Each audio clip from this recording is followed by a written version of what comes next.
Trump Bharat कब आएंगे और ट्रेड डील पर क्या हो सकती है बड़ी घोषणा।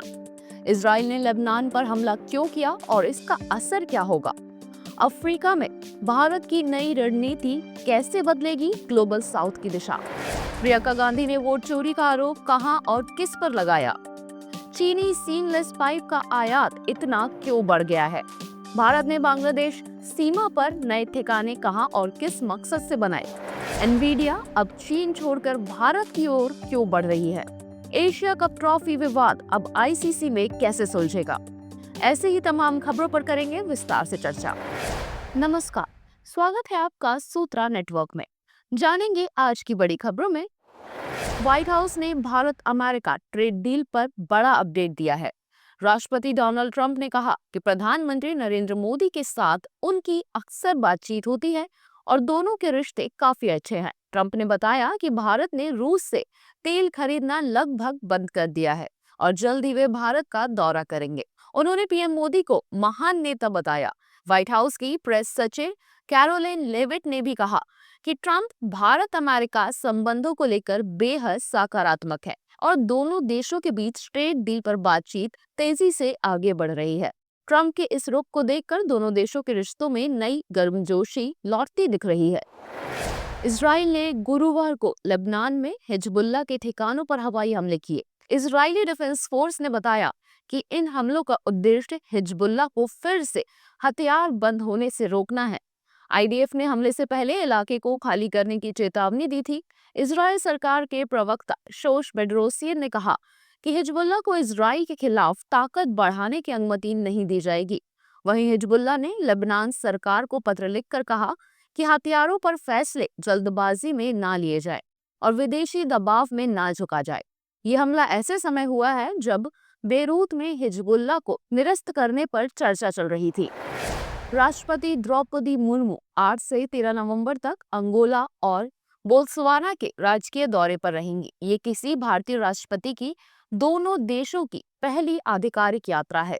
विदेश मंत्रालय ने बताया कि ये दौरा भारत की ग्लोबल साउथ नीति के तहत अफ्रीकी देशों से रणनीतिक संबंध मजबूत करने की दिशा में अहम कदम है। मुर्मू अंगोला में राष्ट्रपति स्तर की वार्ता करेंगी और आजादी की 50वीं वर्षगांठ समारोह में शामिल होंगी। बोत्सवाना में वे राष्ट्रपति मोकगवित्सी मासीसी से मुलाकात कर रक्षा, ऊर्जा, स्वास्थ्य और कृषि सहयोग पर चर्चा करेंगी। वहीं बोत्सवाना से भारत में नए चीते भेजे जाने की संभावना भी जताई गई।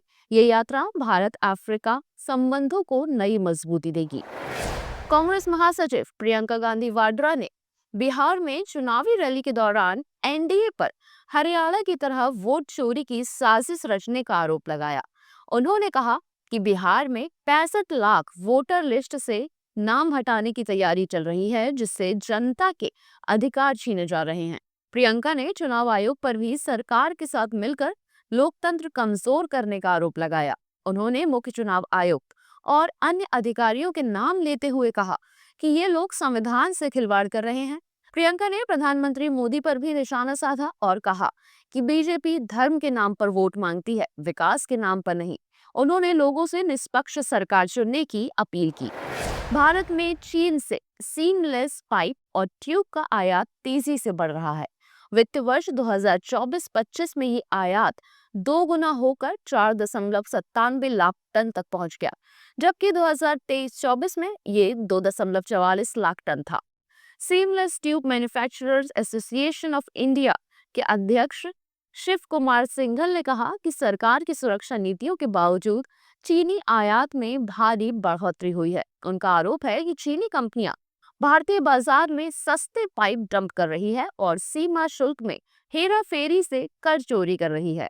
इससे न केवल घरेलू उद्योग को नुकसान हो रहा है, बल्कि ऊर्जा, तेल और गैस जैसे संवेदनशील क्षेत्रों में घटिया सामग्री पहुंचने से सुरक्षा खतरा भी बढ़ रहा है। भारत ने बांग्लादेश सीमा के पास 3 नए सैन्य ठिकाने स्थापित किए हैं। ये फैसला पाकिस्तान और बांग्लादेश के बीच बढ़ती सैन्य नजदीकियों के बाद लिया गया। नए ठिकानों बामूनी, किशनगंज और चोपड़ा में बनाए गए हैं, जो सामरिक रूप से महत्वपूर्ण सिलीगुड़ी कॉरिडोर के पास स्थित है। ये कदम कॉरिडोर की सुरक्षा और पूर्वोत्तर की रक्षा व्यवस्था को मजबूत करेगा। सिलीगुड़ी कॉरिडोर देश की मुख्य भूमि को पूर्वोत्तर से जोड़ने वाला सकरा भूभाग है, जिसकी चौड़ाई कुछ स्थानों पर सिर्फ 21 किलोमीटर है। वहीं बांग्लादेश अपने लाल मोनेराहाट एयर बेस को फिर से सक्रिय कर रहा है, जिसके पीछे चीन की भूमिका मानी जा रही है। भारत का ये कदम रणनीतिक रूप से बेहद अहम माना जा रहा है। अमेरिकी चिप कंपनी एनवीडिया को चीन से बड़ा झटका लगा है। चीन सरकार में सभी नए डेटा सेंटरों में विदेशी एआई चिप्स के इस्तेमाल पर प्रतिबंध लगा दिया, जिससे एनवीडिया का चीन में मार्केट शेयर 95% से घटकर शून्य हो गया। सीईओ जेनसन हुआंग ने पुष्टि की कि कंपनी अब पूरी तरह चीन से बाहर हो रही है। इस कदम से अमेरिका चीन के बीच तकनीकी खाई और गहरी होने की संभावना है। आपको बता दें कि एनवीडिया ने अब भारत का रुख किया है और इंडिया डीप टेक अलायंस में शामिल होकर भारतीय डीप टेक स्टार्टअप के साथ काम शुरू किया। कंपनी $850 मिलियन निवेश कर रही है और आर्टिफिशियल इंटेलिजेंस, रोबोटिक्स व सेमीकंडक्टर क्षेत्रों में नई संभावनाएं तलाश रही है। एशिया कप 2025 के बाद ट्रॉफी विवाद थमने का नाम नहीं ले रहा। भारत ने फाइनल में पाकिस्तान को हराया था, लेकिन टीम ने ट्रॉफी लेने से इनकार कर दिया क्योंकि उसे पाकिस्तान क्रिकेट बोर्ड चेयरमैन और एसीसी अध्यक्ष मोहसिन नकवी से ट्रॉफी नहीं लेनी थी। बीसीसीआई ने अब नकवी की दोहरी भूमिका, पाकिस्तान के इंटीरियर मिनिस्टर और क्रिकेट प्रशासक पर आपत्ति जताई है और ये मामला आईसीसी की दुबई बैठक में उठाने की तैयारी कर रहा है। बीसीसीआई का कहना है कि सरकारी और खेल पद एक साथ रखना आईसीसी के नियमों का उल्लंघन है। अफगानिस्तान क्रिकेट बोर्ड ने भी भारत को समर्थन देने के संकेत दिए। इस विवाद में एसीसी की साख और भारत पाकिस्तान क्रिकेट संबंधों दोनों पर सवाल खड़े कर दिए हैं। ऐसे ही तमाम खबरों को देखने के लिए सब्सक्राइब करें, बेल आइकन को प्रेस करें और विजिट करें हमारी website. Travel India secret sites with Ramayan club, expert guides, comfortable rides and unforgettable pilgrimages await. Visit our website.